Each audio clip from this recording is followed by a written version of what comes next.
The response has been very satisfying, very good response. They were obviously well briefed already, and therefore everything that we were saying was actually taking that point further. On terrorism, there is unqualified support for India.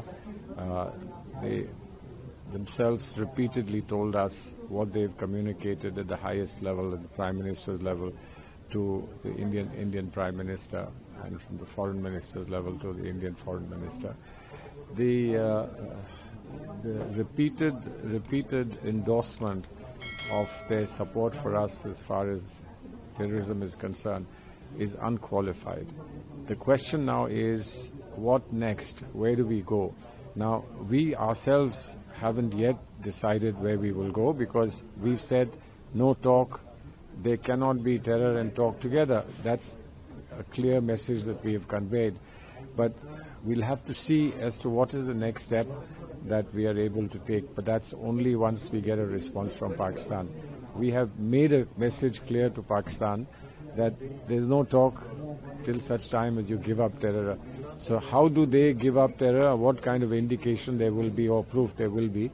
Only then we can go further and expect that there will be greater support from the world.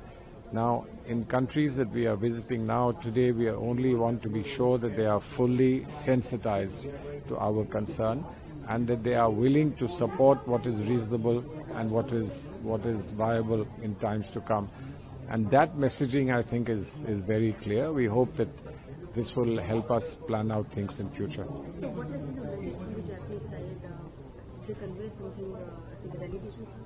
Yes, the message is that we take the point, we support you, we empathize with you. We have repeatedly said that we condole what happened, the tragedy that took place. We condole it. They repeated that in several meetings. And of course, they push for peace, which is an appreciation they've given to us, that we stepped in and accepted the offer to end the hostilities. But the future is unclear both for us and for them. What is the steps that we will need to take in future? Because, as you know, we've only put in abeyance the water treaty. We have suspended the Sindoor operations, etc. But it's not the end. So there is still something more that must be done by Pakistan to ensure that it can convince us that they now intend to do the right thing. So we've only, in a sense, laid the ground for future cooperation that we can get from countries like Japan, with their empathy and sympathy having been expressed. But we'll have to do more on this as things unfold, because today we are in no position to say this is the next step that we will take. We've only clarified that our position is clear: zero tolerance of terrorism.